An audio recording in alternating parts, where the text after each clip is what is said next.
тэгээд хоёулаа анх та нөгөө Full Metal Alchemist хамгийн анх үзсэн. Тэр юу таныг яг анимед оруулсан аниме гэж хэлж болох уу? Би яг анимед оруулсан аниме гэж хэлэхээс илүү тухайн үед яг нэг найз маань яг Японд сурдаг. Тэгээд айгүй хэм Японд дуу сонсдог. Тухайн үед J-rock гэж байсан. Газет хамтуудын дуу аягүй сонсдог. Тэгээд сүүл бол Wanna Rock гэж байна. Тэгэл тэрийг цогтой ингэж сонсоод нөгөө химнэл юмнууд нь амар таалагддаг.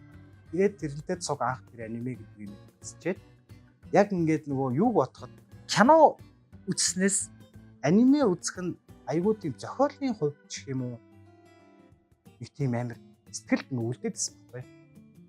Тэгээд сүүлд нь Монгол сопод байдаг юм байна. Ийм эмэн фэсэс байдаг юм мэдчихээр өөр ямар фэсэс байдгийг хайгаад үзэх Монгол юм дээр тухайн үед баг үзсэн баг.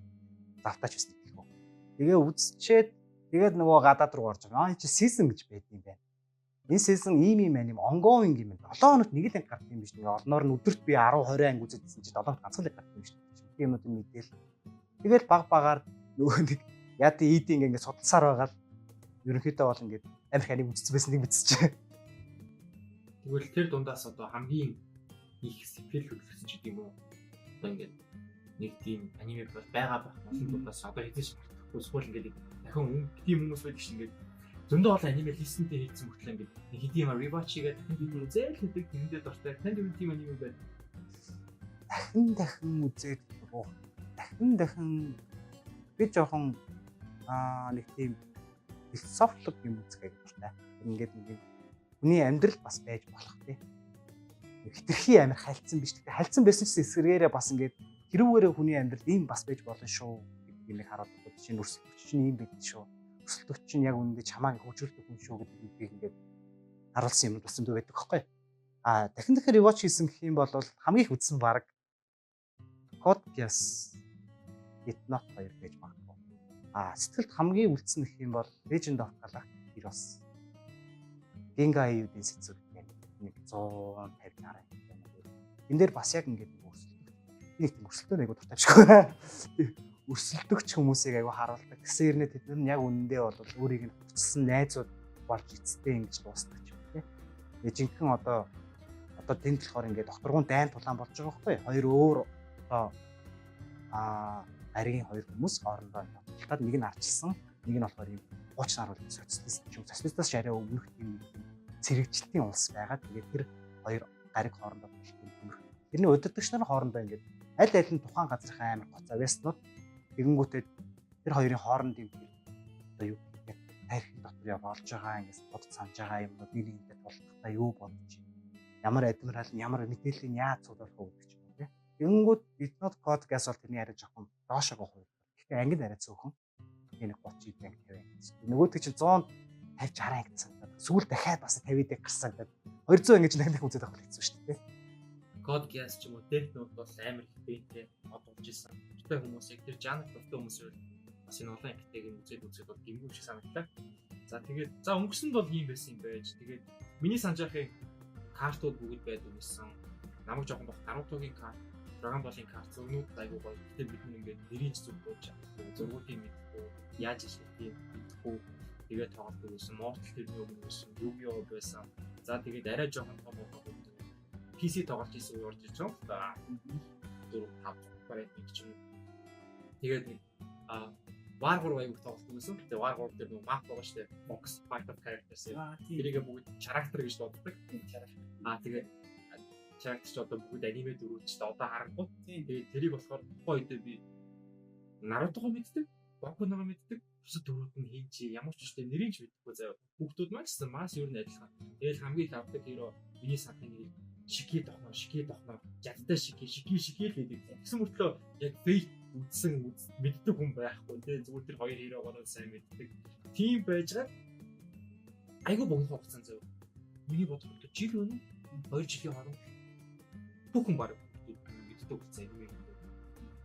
Моч нэг юунаас яаж тэрийг ерөөсөө нэг хэсэг аниме үздэг бол тий. Ангид 2-3 үздэг хоорондоо ярьдаг байжсэн чинь одоо аниме үздэг бол ангид тийм 2-3 үзсэн мэд. Энэ дээр интернетээ хурд бэлтгэлсэн. Одоо 2015 5 он Univision орж ирсэн Sky Mega тийм. Тэгэнгүүт бидний урд ашигладаг байсан нөгөө Ajax, Yokozuna-net, за City-net тийм. Өөр юм нөгөө дайл ашигладаг сансны тийм. Бид нар чинь нэг 200 кБ, 300 кБ-аар яг татдаг байсан үед дээр Univision орж 2 МБ болж өссөн байхгүй. Тэгэнгүүт Fansub-ууд бол юу яаж чаддаггүй байсан нөгөө шууд үзэх юмнууд их айгүй хэцүү. Одоо нэг плеер дээр тавиал юм болонгууд тэр нь байж байгаа тусчдаг, алгуулцдаг. Тэнгүүд дандаа нөгөө Mediafire линкний Go share-ийн линк дээр тавьдаг байсан байхгүй. Тийм. Тэгээд тэр линкийг татаж аваад үзэхийн тулд тийч чинь бас нэг ингээд цаг шаардаад байгаа байхгүй 20-30 минут ч үнийг үзэхийн тулд. Тэгээд сүүлийн үед арай нөгөө нэг 13 4 мөрөн болоод тэр бас чанар манар гэж 360-аас 480 руу шилжээ 480-аас 720 руу шилжээ. Тэгээд тэнд интернетийн хурд нэг аягүй нөлөөлсөн. Хоёрт Монгол дахь Fansub-ын өсөлт аягүй нөлөөлсөн. Яг ингээд аниме орчуулдаг хүмүүс байгаа. Тэд нар орчуулаад тэрний хандлт нэмэгдээд сошиал бас нэг нөлөөлсөн баг гэж бодлоо. Яг ер нь бол Facebook-ийг чинь хамаагүй нэгдэн штэ. Уул нь бол чинь нэг насны ангилалтай байдаг штэ. Насны ангилал зүгээр 99 настай бастай гэж хэлдэг хүмүүстэй. Би одоо хаа 82 он.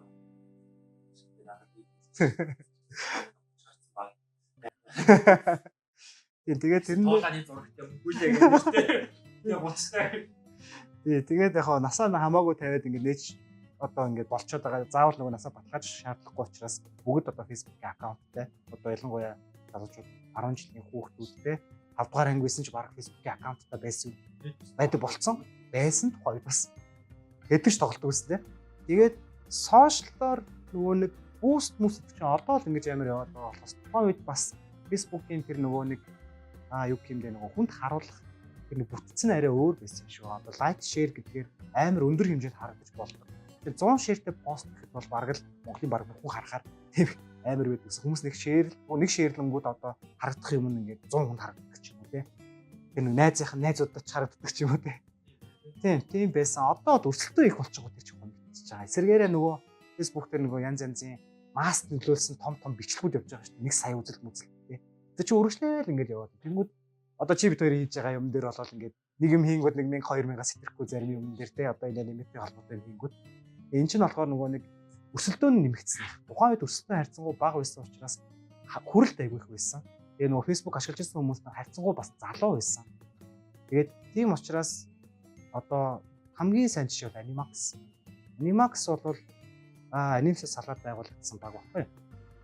Тэгээд байгуулагдаад анимсэн тухайн үед нэг 10 хэдэн мянган лайктай байхад Animax чинь жил арай хүрээгүй хугацаанд 38 гэсэн. Тэгээд тэрнээс хойш одоо сүүлд нэг 300 хэдэн мянга хүрсэн байсан чи пэйж нь алга болчихсон лээ. Одоо нэг групп л байгаа тах шиг үлээ. Playmax гэдэг нэртэй баг шиг тийм. Animax-ыг би нэг гайхдаг гэсэн тэр нэртэй холбоотой. Яг гэвэл Монгол Animax гарч ирэхээс өмнө одоо кабелийн сансрын манайх сансар кабел байсан юм аа. Тэгэхэд Animax гэдэг англи дээр давталтай анимэнууд гардаг. Кабелийн сугуулсахгүй. Тэн дээр Naruto гардаг, Beelzebub гардаг, Inuyasha гардаг, Yokai Watch гардаг гэдэг байсан. Тэднийг аягуулсаа санд байгаа. Одоо яг байдаг гэсэн мэт. Animax ч юм бол нэлээд том телевизээс суугаад байсан. Тэгээд зөвхөн Азад гардаг Animax Asia гэж суугаас байсан. Asiaтай гардаг. Тэр нь бол Монголын кабель телевизээр гардаг байсан. Тэгээд нэрний холбогдлолтойгоор Animax гэсэн нэр бол ер нь жоохон хөвгтэй болсон. Ягаад гэвэл лайк нь бас ихсээд ингээд хамт нэмэгдээд ирэнгүүт нөгөө газараас шууд манай нэрийг шууд такс юм болчихж байгаа. Тийм байх л гэж бодоод байгаа шүү. Би яг нөгөө тухайн үед нь тэр хүмүүстэй холбогдоог болохоор сайн байна. Гэтэ одоо бол манайхан ч Animax-аар нэг биш тийм. Animax-ийг юм ингээд авахад автоматар тийм авсан ордог тийм.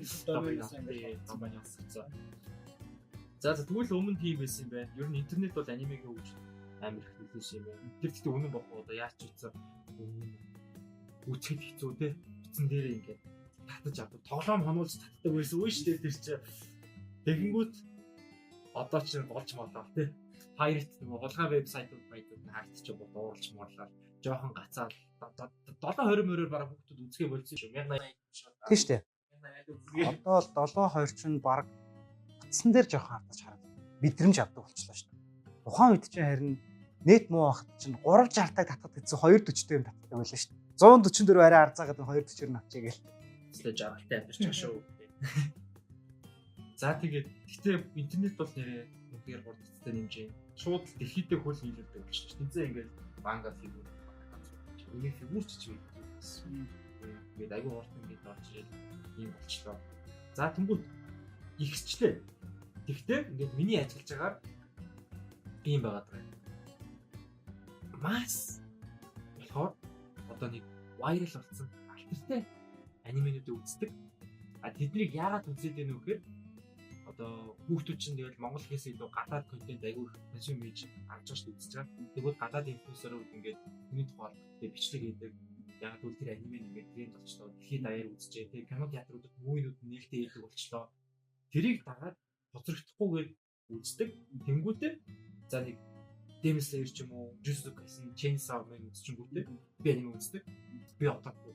Өөр нэг үздэг юм болоо чи надад мэддэг юм чи дайраач тэ аниме үздэг үү энийг мэддэг юм уу гэдэг гэдэг юм арай их байгаад шүү. Гэхдээ одоо ингээд нийшд үздэг хүмүүс байдаг шүү дээ. Бүр ингээд одоо би ингээд амаас л үздэг байх. Өөрөө дуртай амаас их чагсаасан тэ. Одоо манай Discord-ийн хүмүүс байна шүү дээ. Хэлэнгүүтээ тэ season тэдгээр оны тэдгээр үлрэл гарсан тэр 11 тэд үнэлгээтэй байгаа гэдэг. Тийм хүмүүс бас байгаа тийм. Тэгтээ манс бол стил бас арай л үзэх нөгөө viral юм аа үзтөөж үзээдэг тийм. Ер нь бол яг бүгд тэгж амар нийш байх гэсэн ойлголт байхгүй. Нэг зүйл амар байх. Нөгөө оток болох гэдэг нь шүү дээ. Өөрөөр хэлбэл.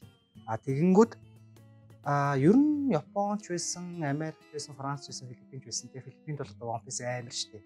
Бүгд л One Piece үздэг, бүгд One Piece мэддэг хэрнээ. Одоо босод аниметэй нэг амар үздэг. Шоны их үздэг ч юм уу тий. Наруто үздэг ч юм уу тий. Америкт бол одоо жишээ нь за нөгөө би харин чиний нэг контентыг үзчихэд нөгөө YouTube дээр үзсэн контентыг үзэж аяг байгачихсан байхгүй. Монголчууд чинь ер нь яг Америкийн стилээр явдаг юм биш үү? Америкчууд ч гэдэг. Яг тэгэхээр Америкт юу алдартай гэдэг вэ? Berserk алдартай, Hunter x Hunter алдартай, Naruto алдартай. Тэрийг One Piece алдартай ч юм. Монголд яг л тэрийг үздэг. Тэнгүүд эсвэргээрээ Японд юу үздэг юм бэ? Японд ч нөгөө Gakumono гэдэг нөгөө 10 жилийн хүүхдүүдтэй романс юм уу ч юм уу. За ганц хоёр нөгөө манга амар алдартай байж хагаад хүмүүс мангааг уншдаг байж хагаад аниме гарангууд амар үздэг ч юм уу тий. Demon Slayer-ийн хувьд бол ерөөсөө зүгээр UFO Table-ийг ямар лаг юм бэ гэдгийг харуулсан. Одоо нөгөө аниме студийн ямар лаг юм бэ гэдгийг л мэдэрснээс хойш хүмүүс амар үздэг. Тэгээ Америкт лаг болонгууд ингээд дагаад дэлхийд лаг болчихсон. Одоо ерөөсөө яг хөө нэг тренд л одоо хитгэн улс байна л да. Америк бол мэдээж номер 1 байгаад байгаа. Ягаад тэгэхээр тий контент микрод саяны ярьсан тий контент микро ч өөрөөсөө Америкт амар их байгаа.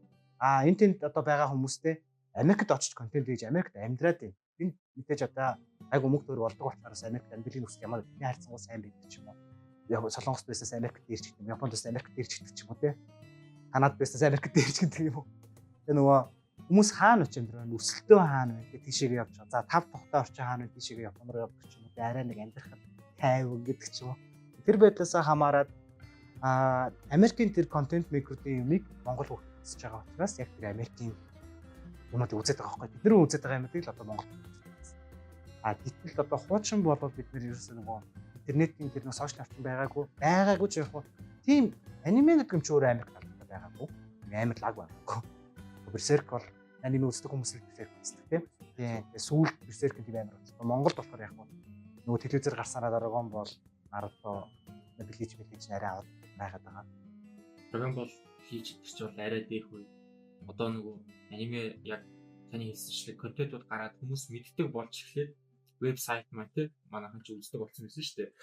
Хэлтэнүүд нь гадаад баяртаас үзчихдэг, баг зарим нь яасаа үзчихдэг ч юм уу шууд. Тэгсэн чинь хамгийн сүүлд миний санаж байгаа Star телевизээр One Piece эхнээсээ гаргаа. Тэгэл ерөөсөө бүх хүүхдүүд бүгд Luffy One Piece үздэг. Тэгээд телевизийн нөлөөлөл тийм айгүй өндөр байсан үе байгаад байна. Одоо л яг хэлж мэдэхгүй байна. Гэтэ өмнөхөөс бол буурсан. Ягаад тэгэхээр телевизээс сууг үздэг хүмүүс хэр байдаг бол илүү нөгөө телевизээр YouTube үздэг, Prime үздэг юм, Netflix үздэг юм тий. Ийм болцоод байгаа болохоор телевизийн нөлөөлөл хавцгаа буурсан. Эсвэргээрээ инфлюенсеруудын нөлөөлөл байгаа. Жишээ нь аниме recap гэдэг чинь ер нь Монголд бол одоо recap гэдэг канон recap номны давхран гоч юм ярьдаг. Тийм юмнууд айгүй үзэлт өндөртөө байгаад байгаа. Хүмүүс чинь залхуулсан. Дүрс үзмээр байна. Сонсч юмараа уншмааргүй байна гэл. Тэ 2 хэсгээр тавиад үзчихээ. Юу бид ч одоо ингээд цаг хүлээж телевизээр үздэг байжгаад интернетээс шууд татаж өөрсдөө эсвэл сууж үздэг болонгуудаа одоо бүр тэрнийхээ next level дээр очингуудаа тэрнийхээ товчлол хурангуугийн үздэг болсон байна. Тэгэхээр нэр recap-д айгүй их нэмэгдсэн тий. Ани recap гэл тэр чинь гэхдээ нэлийн хэдэн жилийн өмнө би 3 жил нэлийн өмнө гадаад recap-д айгүй ханддаг байсан. Тэгж бас саяхнаас Invizi Монголын чиглэлээр айгүй гэж бодож үзсэн гарч ирэх үү гэж шин. Монголчуудад бол бас нөгөө видео эдитинг ч юм уу мэдрэмжээрээ бол их амар болохгүй байна. Ялангуяа монголчуудад харуулсан нэг бол яг хийж байгаа байхгүй. Тэр яг яаж хаана кэч хийх вэ те. Тийм юмнууд айгуу хийгээд байгаа. Дээрээс нь гадаадын бүх туршлагуудыг бол монголчууд англи хэлтэй хүн байна, орос хэлтэй хүн байна, японы хэлтэй, солонгос хэлтэй ингээл монголчууд ч харьцангуй одоо бусдтай асуудал гадаад хэл сайтай. Яг уу бүр нийтлэг буджаар нь бодох юм бол арай бас тийм амар өндөр гарч ирэхгүй ч гэсэн те. Тэгээд тэр хүмүүс чинь гаднаас одоо контент юм санаагаа аваад окей Монгол байх юм гээл Монгол дэжингүүд тэр нь бас яг тэр хүмүүс аль хэзээ тийм бодцсон санааг эдрийн тавьчраад аарэ Монголд тааруулаад буулгаад ээжж байгаа. Ер нь яг тэр төрлийн контент хийгээд бодож байгаа бол Монгол гэж хязгаарлах хэрэггүй. Ягаад тэгэхээр чи өөрөө үндсэн оригин өөрөө Япон шүү дээ. Тэгэнгүүт тодорхой хэмжээнд Японоор хэлдэг те. Магадгүй англиар ч юм уу гэж. Тэгэл тэр характертайгаа адилхан байх гэж байгаа бол. Тэгэл чинь дэлхийд даяар ус цоошлол чинь ганцхан Монгол биш шүү дээ. Баяраа л баярлалаа. Үнэхээр сайн хийж байна. Энэ Ohio боссын нөгөө Япон залуу байгаа шүү дээ. Ягч зүгээр ингээ алтад хүрээсэн шүү дээ. Тэгээ тэрний бичлэгийн хандлт чинь өөрөө яг Японд биш байхгүй. Ер нь л Америк тал руугаа илүү их хандлт үүсдэг. Тэгээ TikTok дээр ч гэсэн хичнээн сая багчтай 10 сая гэж хайш. Тийм одоо нэг юмараа вайрал болчиход хамгийн гол нь consistency гэж юм байгаад яаж өөрчлөлт вэ? Тэгээд явж байгаад би ч нэрээ энд офлайнгд адилхан хийдэг шүү дээ. Нөгөө нэг хачин шилийн авч зүүж байгаа л зүгээр тийм нэг л бичлэг байх чаа. Тийш тэгэл яг ингээд харангуут ёо ажилласан юм байгаа л да ингээд зөрөгтэй байна тийм. Монголд бол манайхны хамгийн том номер 1 асуудал угаасаа массасаа жоох байдаг байх. Би цаах янз бүрийн бичлэгтэй гэсэн одоо үгүй 20 гарчаад хөтөлбөрийн бүхий үзээд явуулаа гэж бодсон. Одоо баахан контент асуусан шүү дээ би чи. Суугаад энэ 7 холбоо дээр баахан л юм хийж үзлээ. Тэр байлгүй баг. Тэгээд consistency тууштай байдаг гэж та хэлсэн. Тэр бас айгуу хэцүү. Ягаад гэвэл шууд ихлээл контент амар алхам гэж байхгүй.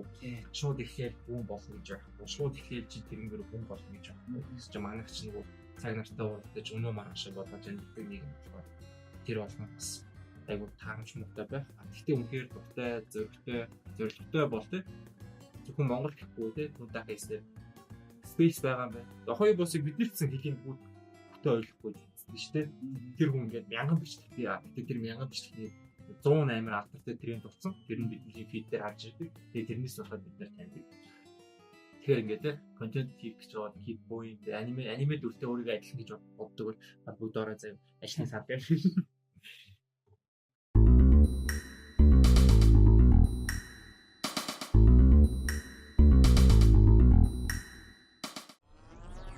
Бичлэгийн маань дуустал нь үзэн танд баярлалаа. Хэрэв манай контент таалагдсан бол лайк, subscribe дарж биднийг дэмжээрэй.